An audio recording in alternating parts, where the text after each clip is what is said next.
Why haven't India and the EU signed a trade deal yet? I mean, this thing has been in negotiations since 2007, on and off.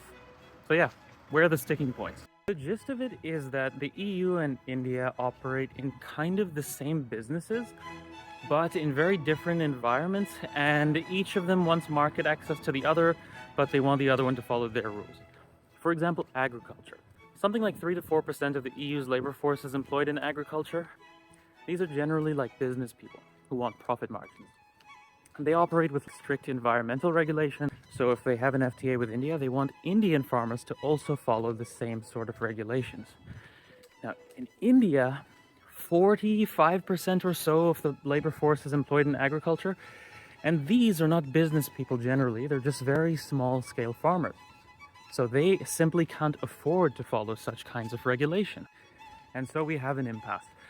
Either India follows the EU's regulations and puts tens of millions, maybe even hundreds of millions of people out of business, or the EU gives India a free pass and Indian farmers undercut the EU on price even within the EU. Both India and the EU are familiar with farmers' protests, and this is a very sensitive issue, such that to the point the ex-vice chancellor of Germany just suggested that the trade deal scrap agriculture altogether. But there's other sectors. There's like auto and pharma. Pharma's an interesting one. Even in pharma, similar story, right? The EU has certain regulatory frameworks which allow for things like evergreening, which is where a pharma company keeps changing very slightly the formula of a drug and renewing the patent and selling it at very high prices. Whereas in India, evergreening is illegal. So once the first patent runs out of time, companies can slightly change the formula and just make their own. And this is why pharma is one of India's biggest exports. It's mainly generic drugs like this.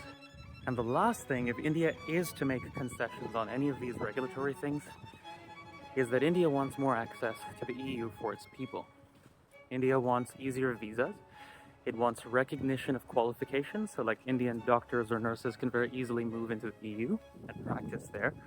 And as you can imagine, letting in immigrants from a country with 3 times the population of the EU is a politically sensitive subject in the European Union right now.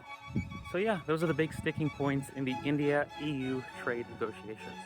It's like agricultural and industrial regulation and people movement. And that's why it's been in negotiation since 2007. The only thing speeding this up is Trump. So thank you, Trump.